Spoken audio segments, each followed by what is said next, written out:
Thank you.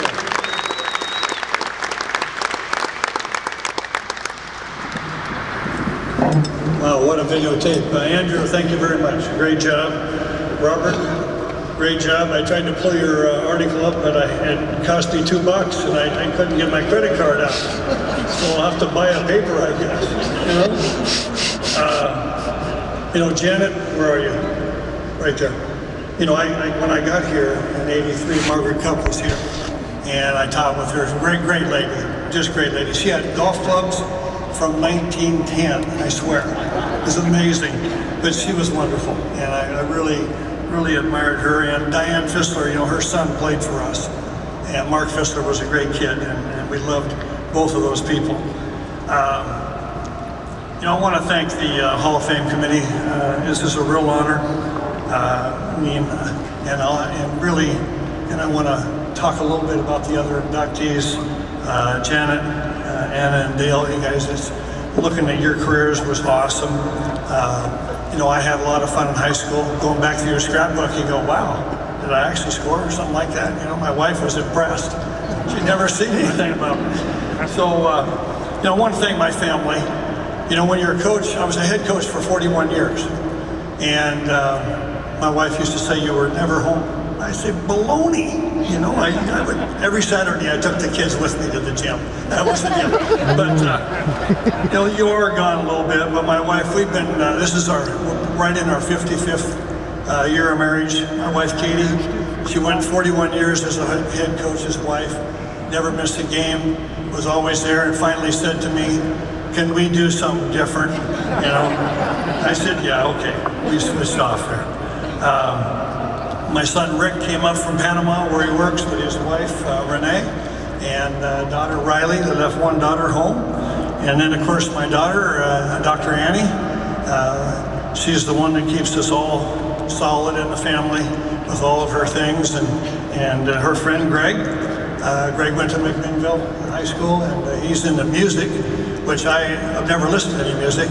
And so we get along great because he's a real sports fan. So it's been perfect. So, I was here 12 years, a great 12 years. Okay, I just want you to know that. A lot of memories. And so you're going to have to bear with me a little bit. I'm going to tell you a few stories about people in here. And first I want to talk a little bit about my assistant coaches over the years. I had some great ones. Ross Peterson. I've known Ross for 44 years, I figured out. And, he was so great. When he came here, he was single. And so he would practice with me, and then he'd come back and practice from 7 to 9 with his own JV team. He was very dedicated. After I had a couple of tough losses along the way, and I can remember going to his house one night. It was 2 a.m., and I hadn't been able to sleep, so I knocked on his door and said, hey, Ross, would you like to talk a little bit? He goes, huh? And so he invites me in. I said, well, I'll grab a beer out of your refrigerator. We sit down and talk. I go in there. There's nothing in the refrigerator. Zero. So a couple of years later, I come back, and there's beer. It's been in there for 2 or 3 years. It's rusted. The tops of the cans are all rusted. Great assistant coach. I used to tell Ross and Haas, I'd say, don't let us ever go to Bend and Redmond again. Because every time we went up there, you couldn't win 2 games. They'd homer us to death. And I said, don't let us go. And so, we still went. Somehow they gave in and we went up. But one of the times we went up, Ross was always in charge of room checks. We didn't, not that we didn't trust the guys, but we didn't. Okay?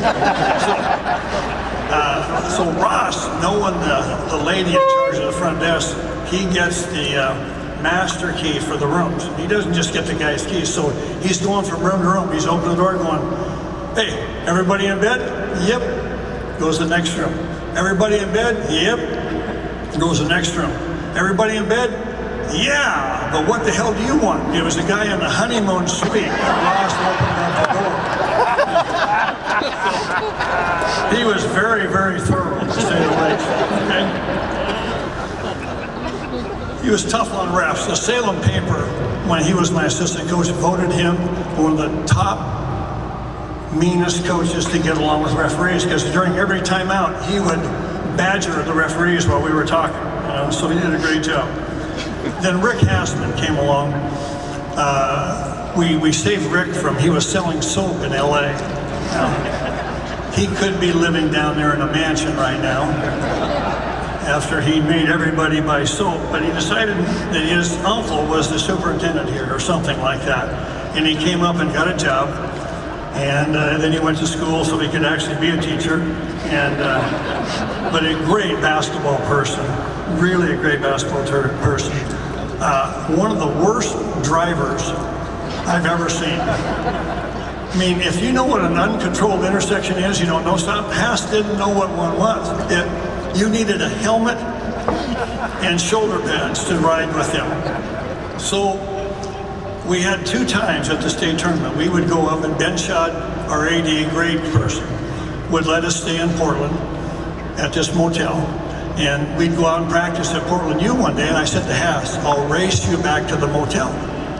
So I had the rebar wagon from the steel mill, and Haas had the minibus with a big rack on the top. And so we're coming along and we're dead even, and he cuts through this motel parking lot, and the rack on the top knocks all of the fluorescent lights out as the guy's standing out there, and he wins, and he's yelling out the door to the guy, I'll be right back. I'll be right back, take care of it. So, you know, as both these guys, Ross went on to win a state title in baseball. Haas went on to win a state title in basketball himself. But just great people to have around. I remember at that banquet that year, we gave out a tournament or a T-shirt called "Crash and Pass." You know, I mean, that wasn't the only crash, so I won't go through the other one. One of my other assistants is Roger Shank, and Roger's right here. Played for me. Great hustler. He had one physical problem, that is his arm, his shoulder came out of joint. His arm popped out all the time. But you know, this was in the day of DMSO, tape. I would just say, Roger, give me your arm. I go like that, right back in. We'd put a little DMSO on it after practice, just like a horse, and he's ready to go. So you got to remember, this is a little different time. There weren't lawyers standing there to sue you. So, but Roger was the kind of guy, call me, he'd say, Coach, what can I do for you today? And that's the kind of assistant he was. At Beaverton, he came to Beaverton, he was my JV coach, and I would watch my varsity team at halftime of the JV game, they'd all sprint to the locker room. And I'd go in there, they've all got their ear against the door as Roger's reaming his team out. You know, Roger was rather intense, to say the least, okay? There's a guy that goes unnoticed a lot, and he's moved away from McMinnville and was really the rock of McMinnville basketball program, and that's Tom Gallagher. And Tom came down tonight from the state of Washington, and he coached the 9th grade team, and he was awesome. His team's great fundamentals. I never had to worry about what Tom did. He just did an absolute awesome job, and that dang light is in my eye. Tom, can you stand up for a second? So I don't know how many of you guys remember Tom.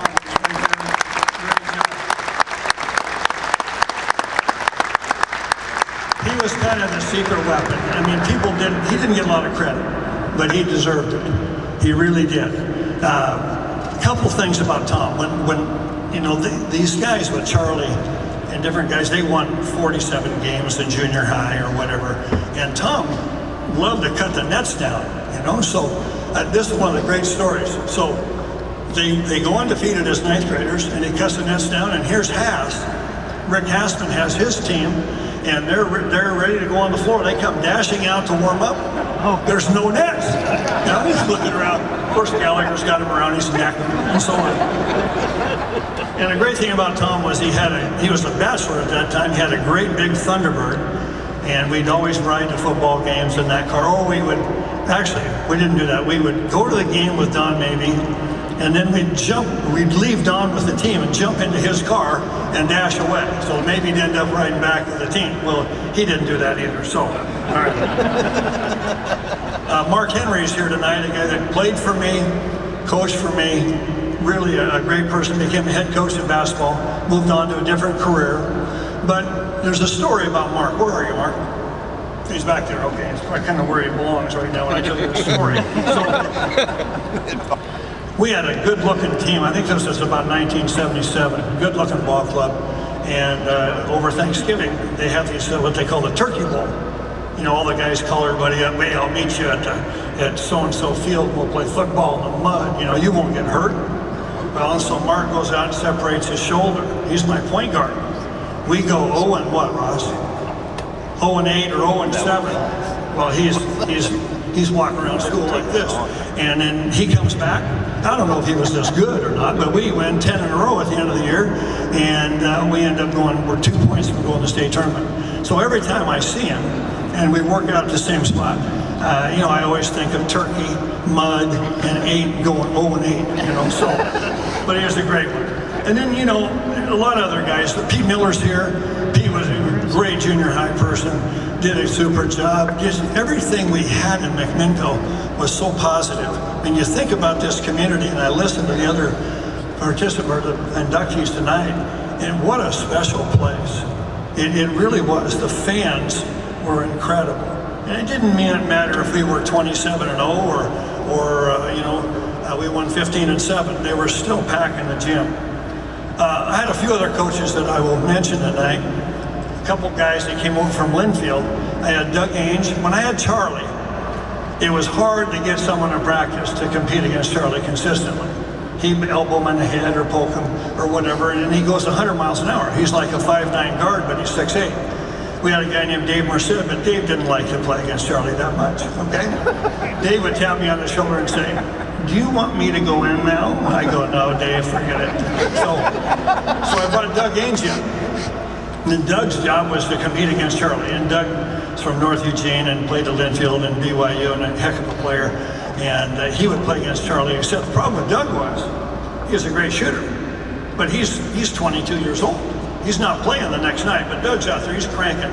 And we didn't have the three-point line. He's like this one, you know, after a great shot. And I'm telling Doug, you're not playing tomorrow, you know? Cool it down. And then I had Larry Doty also came around. And Larry was great Linfield athlete. And he helped out. He was, I'd send him out scouting. He'd come back the next day and we're gonna play St. Clackamas, and there's a kid named Krzyzewski or whatever, and a kid wears sweatbands and long socks. Larry comes out, he's got sweatbands and long socks on. I mean, he did the whole bit. These guys really went into it. And Jeff Atencio, another guy that coached for me, I need to mention him because when we played in Astoria in their heyday, he was really something, and I couldn't wait to get him on the staff as a coach. Larry also, my good friend John Moberger's here. We did a lot of hunting together. A lot of duck hunting. John has a duck shack in Astoria, and so Larry tells us that he's a hunter. And we go, wow, Larry, you got all the gear? Oh yeah, I've got everything. And we said, okay, we're gonna hunt at Yola Bend and Salem in the morning. We'll meet you there. And we get there, Larry comes out of his car and gets in the boat. We got on all of our camel gear. Larry's got on a red sweatshirt, red hat, and red pants. And he's a real hunter, you know? And this is the truth. Amazing. So I want to also, Jerry Sherwood, where'd you go? Jerry over here? Jerry was my scorekeeper for 12 years, did a great job. One of his best jobs was at Astoria. Their scorekeeper had put in he had 5 wrong starters in. Well, that's 5 technical fouls. The guy's trying to race him. Jerry catches him. We start the game. I think we made 4. We're 4-0, something like that at that point. Okay? Thank you, Jerry, for all those years. Tom Chapman and his wife Linda are here tonight, and Tom was our principal. And you know, you got to think about a principal in a school that had a basketball program that was, wow. I don't want to use the wrong word, but people didn't like us very well sometimes, okay? And so the fans, it was incredible what went on. And as I learned over my career at Beaverton, we went through a lot of principals. And because they hated crowd control, hated the fact that they had to get out in front of those kids. But Tom was a great supporter for us. And, you know, I mean, when you pack the gym, like, you know, basically at Beaverton, or at McMinnville, it was sit sideways. And that was the way people got in. But also over here is Sherry Burgess. Sherry, you look great. It's great to see you. She was with Ross and myself teaching PE, and was part of the basketball show, and she was just a huge part of McMinnville High School. I can't say enough about her and her husband Kurt, who also coached girls basketball at that time. So when I look around, I don't want to forget one of the guys that when I came to town, Perry Stubberfield, of course, had grown up in McMinnville, coached there, coached with Dapper Don, and really a great person. And you got to remember that, Perry, he coached baseball, he coached football. We'd go out after games, and you'd go to a restaurant, and Perry could inhale a sandwich. I mean, I'll never forget Perry. I would sit down, I'd be just ready to go, and he'd go, "Boy, that was good." And but what a solid person to have at McMinnville High School. And I think one of the things that we had Ross, Passman, Dapper Don maybe, Perry Stubberfield and myself, all of those people were Coach of the Year at one time in the Oregon, which was pretty cool for McMinnville. It was really special. But the reason you coach is players. I mean, these assistants, you can't do anything without great assistants, but players just make it so special. I mean, this year I got a minor owie. I was laid up a little bit, and I had a lot of my ex-players contacted me to see how I was doing, and it really is very special. When you start, my first year I got here, I had Peterson, Gallagher, Hurl, these kind of guys. Gary Vaughn, one of my special all-time guys, took 9 charges in a game once. Roger Schenk would have dislocated his shoulder 9 times doing something like that. I had Spear, Jones, and Ossie. I don't see them here tonight, but I should tell you this story with at Astoria. Somehow at halftime, my fist ended up through a blackboard. And I don't know how it did it, but it was in there like this. One of my guys had given up 5 lay-ins in a row. And so Ben Shaw, the great person that he was, paid for the blackboard. Astoria called him. Next year we go up there, they pushed it back in and taped the back side of it. I thought we got robbed on that deal. Scott Myers and Chris Gunderson are here tonight, both of them. Boy, I look at Gunderson and I go, wow, I should have put about 30 pounds on him early. He was one of the reasons that I never wanted to go back to Redmond and Bend, because he got sick on that trip, got pneumonia, dropped 25 pounds, and it really, really hurt him. And Scott Myers, I won't talk about the negative on this, but he got a serious injury in his first football game as a sophomore, broke his femur. And he was probably, along with Winkler, he was as talented as Chris Winkler. And he had a great career on one leg, let me tell you. Then you had the Hiller, Kruger, Shockey, Schenk days. One of the things that, Bill called me, and, Bill, if you want to see Billy's on TV, he's got wish I could slick my hair back like Bill does after the Mariner games. He's on every night after a Mariner game. And what a great kid. And, he and Pat Garlock, who's here tonight, were my Pied Pipers. Kruger would come dribbling down the street. This was before alarms in the schools, okay? They'd come dribbling down the street, and in my mailbox was my school keys. And Gar would be right behind him. Pat Garlock would be right behind him. And they'd get his keys out, and they'd go to school and shoot. And then Kruger would go up and hit off the machine, and these two guys were incredible that way. They did everything that you'd want to get a program going. And I always look at Pat Garlock and Kruger as the Pied Pipers. I really do. Again, we had Mark Henry's years. John Grimm is here tonight, and John Grimm and Gar were the 2 toughest guards I've ever had. Very tough. And Gar, we were at Astoria. Gar had not played. Astoria was really tough to win at. We just didn't win that. And we had 7 seconds to go in the ball game, and Ross says, wow, put Garlock in. He hadn't been in all night. Let him get the ball down the floor. Well, so we put him in. He drives it down the floor. He kicks it to Spivey, who bricks it off the front rim. And Gar picks it out of the air and knocks it down for a win. Now, this is at Astoria. So, I mean, this is special. I call his mom the next day to talk to her, and he never told her a word, didn't say a word. This would be typical of Garlock. You know, so, you know, with Gar, there's a few stories, okay? So, we practiced Sunday nights, because Gar was a cricket. He was a Mormon kid, and I called him a cricket all the time. So, I love Gar. He was, I mean, we practiced it. He'd come dashing in from church. They'd give him a special dispensation so he could practice on Sunday night. Okay, so he comes roaring in there, ready to go. So you can't find a guy that goes harder than Garlock. The first practice of Charlie Siddon's sophomore year, he was going to out-hustle Garlock and Grimm, and they were not going to let it happen.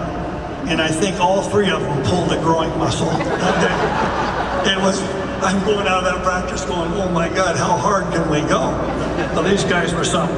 But you know, if you're a Mormon kid, you normally go on a mission, and of course Gar did. He's done everything. He's been a bishop. He's done all the things. But Ross Peterson and Rick Hassman and I decided we wanted to go to Gar's going away. So a going away in a Mormon church was pretty emotional. Okay, I thought Gar had died when we got there. Okay? People were crying that hard. And I'm not knocking Mormons at all. You can take a shot at me, I'm a Catholic, so you can. Right? So, we had always heard in Mormon churches that there was a trap door. And if you stepped on that spot, they would pull the trap door and you'd be fired into the basement, into this pool of water, and you'd be baptized, and you'd have to go to church all day Sunday and never see football again. So we are looking around for this trap door, and I mean, in Gar, of course, everybody's bawling. We're going, why are they bawling? He's only going away for 2 years, you know? It was amazing. But one of the real special people that I ever coached. And you know, then of course, you get into the Charlie days with Jonesy and Rick, my son, Mike Morris, who I appreciate very much over the years. Just Mr. McMinnville helped out a lot here. Mark Fissler, you know, other guys, I think Kenyon and Stout were on that team also. Winkler, who's in Thailand, couldn't be here, wrote me this morning. But that obviously, and we'll talk about that in a few minutes. You know, we had the Queener, Danny Long, Barton, years, and wow, I mean, these guys were tough. David Queener went to OIT, I'll never forget, he was one of the toughest guys ever coached. He went down there, and their coach, is a legendary coach, called me and said, this guy takes too many charges, he's going to hurt my guys. That's what they talked about Queener, I'll never forget it. But in Long, oh my God, you know, Long had a lot of ability, and I had to get on him pretty hard every day. But that's about all I'll say. Great kid, and I love him, okay? Keith Denny wrote me the other day, couldn't be here, but promises he'll move back someday. So, 12 years at McMinnville, what a special place. Very lucky for my family. I got to coach my own 2 sons, my daughter. I kicked her out of basketball because she played volleyball, softball, and basketball, but she wouldn't practice basketball hard enough. Plus, her 8th grade year, the first game I went to, her coach taught her passing game. And so the whole first half, they ran passing game. They forgot they never shot the ball once in the first half. So after that year, I said, you know, why don't we concentrate on the other 2? And then so she became a cheerleader along with that. So Annie did a great job. Okay? But, you know, I got to be involved in an era of fan involvement. When you think of the state of Oregon, you get, you know, nowadays, like say at Beaverton High, where I still live nearby, they have a Jam the Dam night. That's the one time they pack the gym. Everybody has one night where they fill the gym. And you know, times have changed. I mean, kids are looking at screens 800 hours a day, you know, and so on. But, you know, so we were lucky. When you look around in this room and look at players and realize how lucky they were to be at this time in a special community. Okay, I mean, think about an assembly where your cook named Ma Wheeler, greatest, I mean, I would love to have Ma here.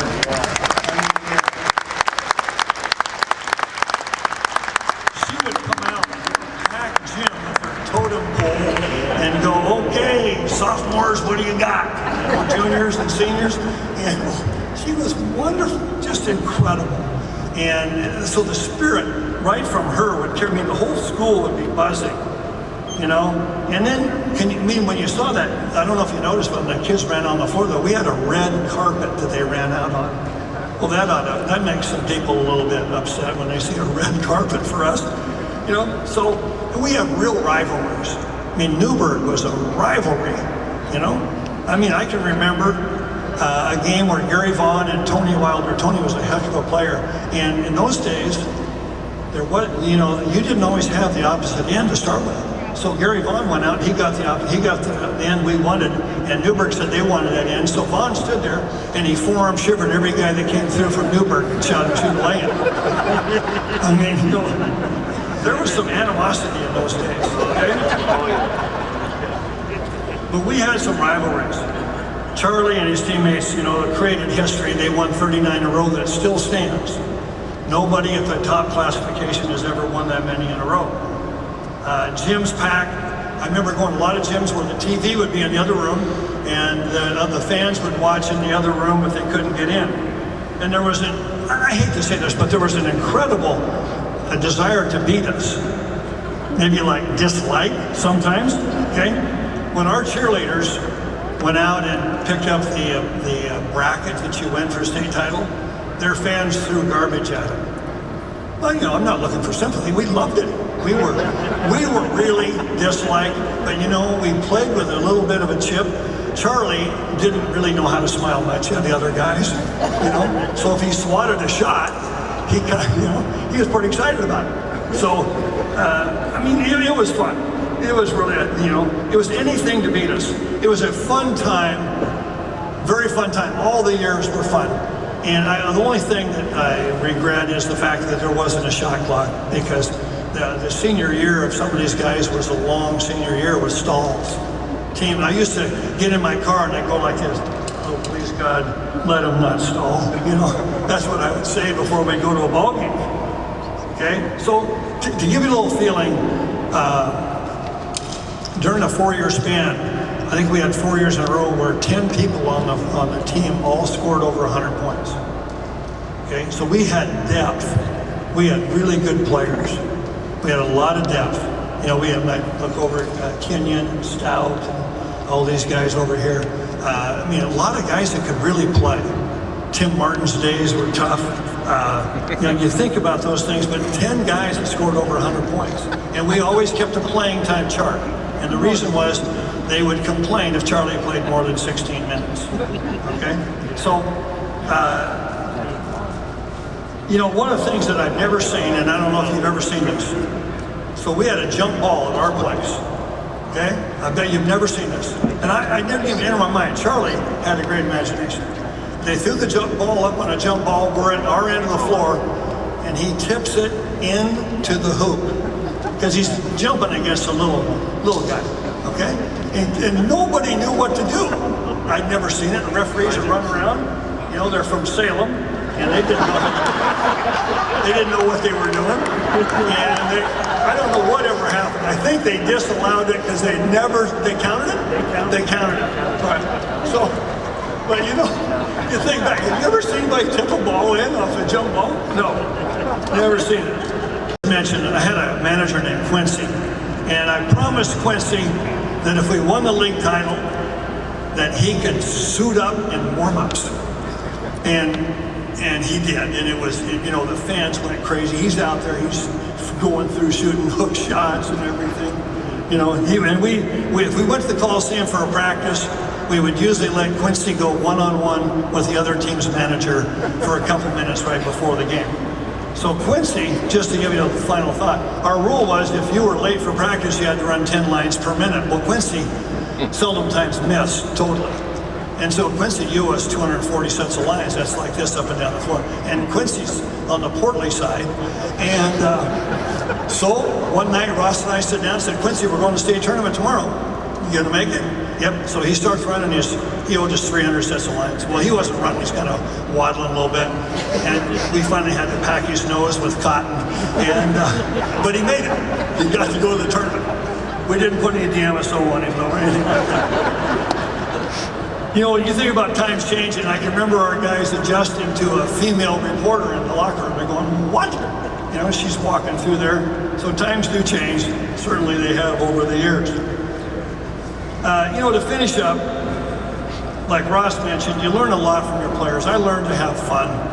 You know, kids, they come back. I can remember you go home and, you know, I want to go down to Ross's house and have a beer with rust on it or something after a game. But, you know, coaches really take things so hard, and kids, they go into practice the next day, they're ready to go. They bounce right back. You learn that in a hurry as a coach. You learn things from them. You know, the only thing that coaches asked, and this is one of the things that made us pretty tough, was that the only thing we asked was that they play at a certain level, and the level had to be here. So my basic rule was always treat every kid fairly. If they knew their role, then they would respond to that. And if you played at this level, that meant that if somebody was going to play us man-to-man, which a team did once or twice, we scored 124 and 120 when they played us man-to-man. And so, but you play to a certain level. People criticize us for scoring over 100 points, but you know, I'm not going to tell my second team to hold the ball. So it was just play at a high level. But, you know, when I look back on McMinnville, what a great town, what a great place. My daughter went 1 through 12. My boys went 3 and 4 through 12. What a great place to raise a family. Everybody had a job. You love it. You know, kids all worked. They all had jobs in the summer. It was awesome, okay? So I want to thank you, all of you, ex-players, coaches, and the other inductees. Thank you for letting my family be a part of history at McMinnville High School. Thank you very much.